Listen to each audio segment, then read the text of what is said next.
O que se bebe em dia de festa pode-se beber no dia a dia? E que ligações gastronómicas se podem fazer com o que temos no copo? Aprenda e prove com a Escola do Gosto, a Academia de Literacia Alimentar do Público. Aulas únicas com especialistas. Entre como amador e saia um pouco mais conhecedor. Não perca a próxima aula, a 18 de novembro, no Porto. Os lugares são limitados. Inscreva-se já em público.pt. Este é o Poder Público, a semana em debate pela secção de política do Público. Olá, eu sou o Álvaro Vieira. Marta Moitinho Oliveira. São José Almeida. Eu sou a Ana Sá Lopes, este é o Poder Público.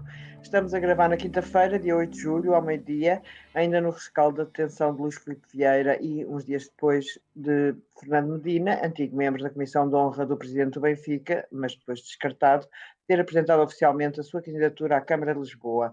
Enquanto isto, assistimos ao aumento de casos da Covid, uma já assumida quarta vaga, com o Governo e o Presidente da República a surgirem em público com discursos diferentes. Álvaro Vieira, como olhaste para a detenção de Luís Filipe Vieira sob suspeita de vários crimes graves, complexos? Surpreendeu-te a detenção de um homem que há poucos meses conseguia que tanto o Primeiro-Ministro como o Presidente da Câmara de Lisboa lhe avalizassem a honra, integrando da respectiva Comissão de Candidatura, a Comissão de Honra? Não surpreendeu por completo, porque, como dizíamos aqui há uma semana, a propósito do João Berardo, felizmente estamos a assistir a esta coincidência. Aquilo que provoca escândalo em comissões de inquérito, mais cedo ou mais tarde está a ter consequências no plano jurídico, em investigações, em processos, independentemente de já estarem abertos, em curso ou não. Registramos essa coincidência que obviamente prestigia o Parlamento. Qualquer dia se calhar justifica-se ter um gabinete do Ministério Público na Assembleia da República, seja como for, acho que é uma circunstância que privilegia o Parlamento. Em relação ao aval, à caução, que há uns meses o Primeiro-Ministro António Costa e o Presidente da Câmara de Lisboa, Fernando Medina, deram esta recandidatura do Luís Filipe Vieira, como tu próprio escreveste no Público, devem estar-lhe agradecidos pela forma como ele os dispensou, embora também me pareça óbvio que alguns eleitores não deixarão de se lembrar disso. Também acho que nós temos a obrigação de nos lembrar que estes não foram os únicos casos, que outros políticos, outras figuras senatoriais da República já caucionaram e já apoiaram presidentes de clubes, como Jorge Nuno Pinto da Costa, Bruno de Carvalho, muito recentemente, até numa altura em que se calhar já não seria muito prudente fazê-lo. E recordar que se calhar a racionalidade republicana, da ética republicana, deve deter-se ante a paixão clubística ou ante o desejo de poder contar com o apoio de presidentes de clubes que obviamente valem votos. Claro, e isso explica muita coisa também. Marta, acompanhaste a Comissão de Inquérito ao Novo Banco, nomeadamente a audição de Luís Filipe Vieira, que disse ter ficado assustado ao ter percebido que era o segundo maior devedor do novo banco. Achas que a Comissão e os trabalhos desta Comissão terão contribuído para este desfecho que assistimos ontem? Eu acho que nós só vamos ter a resposta a essa questão um bocado mais à frente, até porque neste momento o processo está em segredo de justiça. De qualquer forma, o que se notou nesta comissão de inquérito, nomeadamente nesta audição, nas audições aos grandes devedores todos, é que os deputados estão munidos de muita informação, com muito detalhe sobre as operações de crédito que estes grandes devedores tinham, neste caso com o Novo Banco. Parece-me que isto tem sido um progresso em relação a comissões anteriores. Eles recebem muita informação que eu penso que eles também recebem porque ela está abrangida pelo segredo de justiça, o que faz com que a informação chegue ali e os organismos que a enviam para lá sentem-se mais à vontade ao enviar porque sabem que a informação chega ali e normalmente pouco sai. Não foram conhecidas muitas notícias desta vez de fugas de informação, de documentos importantes da Comissão de Inquérito ao Novo Banco, o que transforma as comissões de inquérito, passa a transformar as comissões de inquérito numa espécie de um depósito de informação muito valiosa sobre tudo o que tem a ver com o banco que está a ser analisado. Depois também a exposição que hoje em dia existe dos grandes devedores quando eles vão falar às comissões de inquérito. Nessa exposição notam-se duas coisas: que os deputados estão muito preparados para fazer perguntas muito específicas e já dominam completamente a linguagem financeira, os mecanismos que podem ser usados ou expedientes de que se desconfia que os devedores tenham usado para eventualmente escapar ao pagamento da dívida. E, portanto, nota-se ali um upgrade, digamos assim, na qualidade de trabalho que se consegue fazer ali. Há também muito aquele jogo de pergunta direta e resposta, que quase nunca se sai dali, e há muitos deputados que ficam só nisto e tentam deixar de lado aquele discurso mais político que levou até à formação e à constituição desta comissão de inquérito.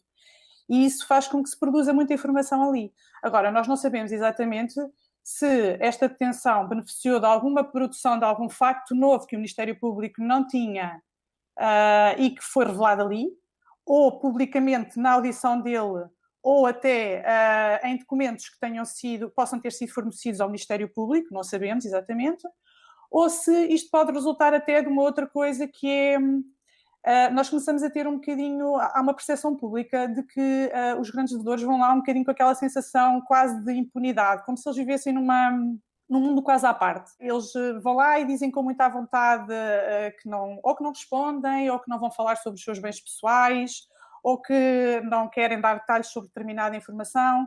E, portanto, este tipo de clima acaba por, se calhar, também aumentar um bocadinho a pressão sobre as instituições para que se faça alguma coisa e para que se agarrem naquilo que existe e nos factos que podem ter, para investigar e daí desencadear buscas e outro tipo de investigação que é feita. E, portanto, o que eu acho é que na próxima comissão de inquérito que existirá à banca, eu acho que antes de ela ser constituída, acho que vai haver ali umas pernas a tremer entretanto, porque começa a haver, mesmo que não saibamos exatamente qual foi a ligação direta, começa a haver uma ideia de que há uma ligação direta, e quando essa ideia está instalada já é um bocadinho difícil desfazê-la. Exatamente, Marta. São José, em setembro, tanto Fernando Medina como António Costa aceitaram fazer parte da Comissão de Honra da candidatura de Vieira ao Benfica, à semelhança do que já tinha acontecido em eleições anteriores. Depois da polémica, foi Luís Filipe Vieira a tomar a iniciativa de os retirar da lista, ou pelo menos foi isto que foi tornado público. Achas que este caso pode prejudicar a candidatura de Fernando Medina a Lisboa? As eleições são, na realidade, um ano após aquela polémica, e também a imagem de António Costa? Bom, eu gostava de voltar só um bocadinho, já responder essa pergunta, gostava de voltar um bocado atrás, sobre a comissão de inquérito e sobre a imagem do Parlamento. Pode ter influência ou não na investigação, isso não interessa. O que eu acho é que a forma como os deputados se preparam e atuam nesta comissão de inquérito e nestas comissões de inquérito mais recentes recuperou muito o prestígio do Parlamento, que já teve há muitos anos em comissões de inquérito, como por exemplo a JAI, e que tinha perdido, e contribuiu de forma fundamental para esclarecer na opinião pública e para alertar a opinião pública para o que são os contornos precisos deste submundo de irregularidades e de ilícitos e de abusos de poder e de tráfico de influências, que se move numa espécie de bastidores das elites políticas e económicas. E o passar na comunicação social, os trabalhos das comissões de inquérito que têm decorrido, foi muito importante para esse alerta e para criar uma consciência crítica na população. Em relação às implicações e às consequências políticas, eu creio que elas já existiam, não é? Eu penso que quando há um ano houve essa questão da retirada e da comissão de honra e depois da retirada, quase expulsão pelo próprio Luís Filipe Vieira de um primeiro-ministro e de um presidente da Câmara da lista de honra, quer dizer, a coisa já teve implicação e foi polémica, não é? Agora, concretamente sobre este momento... A questão é esta, é que apesar de tudo, embora foi polémico eles terem aceito sobre tudo o que já se sabia relativamente a Luís Filipe Vieira, mas ainda não havia uma acusação do Ministério Público. Pronto, mas era isso que eu ia dizer. Há um ano já foi polémico. Neste momento, ainda por cima com os contornos da acusação, que são acusações graves, não é? Eu penso que precisamente por mostrar... Qual é o problema destes apoios? É que estes apoios mostram que há uma promiscuidade que é lesiva do interesse público. E eu estou convencida de que Fernando Medina, nestas eleições, ele já está muito desgastado com a questão do caso das informações enviadas às embaixadas e o que isso lesa da preservação e da defesa dos direitos individuais de cidadãos estrangeiros ou nacionais e, portanto, eu creio que é mais uma questão que vai desgastar politicamente Fernando Medina num momento fundamental, que estamos a pouco tempo de eleições, não é? E eu penso que este é mais um caso, é mais uma situação que pode contribuir para ele não conseguir aquilo que adoraria e que será um dos grandes objetivos eleitorais do PS, que é o PS recuperar a maioria absoluta que António Costa teve e que Medina não teve na sua primeira candidatura. Portanto, iria tentar isso agora. A gestão que ele tem feito da pandemia na cidade, ao princípio, foi muito ausente, mas hoje em dia está muito presente e isso dá-lhe uma boa imagem. Mas este caso é mais uma situação de grande desgaste para ele. Vamos passar ao segundo tema, que é a subida galopante dos casos da Covid, e estamos, de facto, numa quarta vaga, como já foi assumido pelas autoridades. Álvaro, isto é preocupante. Como é que vamos explicar que perante esta situação, que realmente há uma subida galopante de casos de Covid, mas não há uma subida galopante de mortalidade, o efeito das vacinas, mas como é que explicar que o Governo e o Presidente da República apareçam com discursos diferentes? Há de facto os papéis inverteram-se, não há dúvida nenhuma. Todos nós nos lembramos de entrevistas até dadas ao público em que o Primeiro-Ministro dizia não haverá um segundo confinamento, o país não aguentaria, e em que era o Presidente da República a dizer não aguentaria se tiver que ser, e agora temos uma inversão simétrica. Porque é que mudaram de opinião?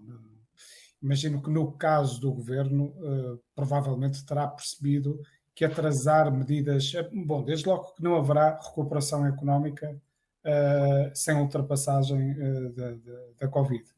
E por outro lado, também por perceber que atrasar medidas difíceis pode acabar por ser atrasar a própria recuperação. E ao mesmo tempo também sentir-se confortado pelo facto de, aparentemente, neste momento, essa ser a opinião dominante na União Europeia, ao contrário, por exemplo, dos Estados Unidos. No caso de Marcelo Rebelo de Sousa, o que é que explica a diferença de posição?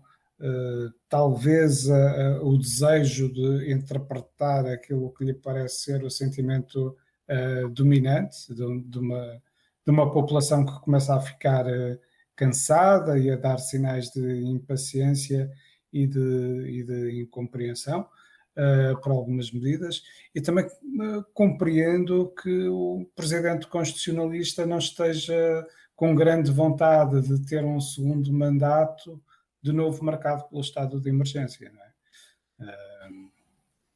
Enfim, que nenhum Presidente da República, enquanto garante das instituições e do normal funcionamento das instituições, terá vontade, e que também acredito que nesse aspecto Marcelo Rebelo de Sousa esteja algo desiludido, que tivesse acreditado que este segundo mandato já seria substancialmente diferente.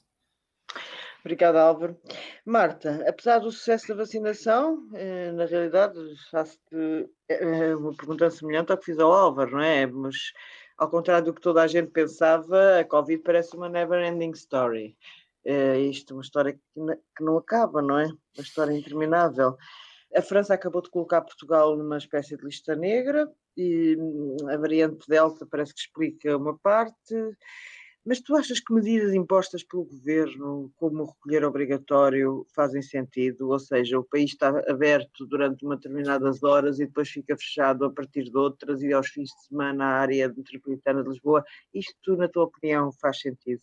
Estas medidas que têm sido sugeridas agora, impostas agora mais recentemente, que limitam a circulação ao nível do horário e também nas deslocações, são meros paliativos. Na verdade, o que faz diferença aqui é a testagem e a vacinação.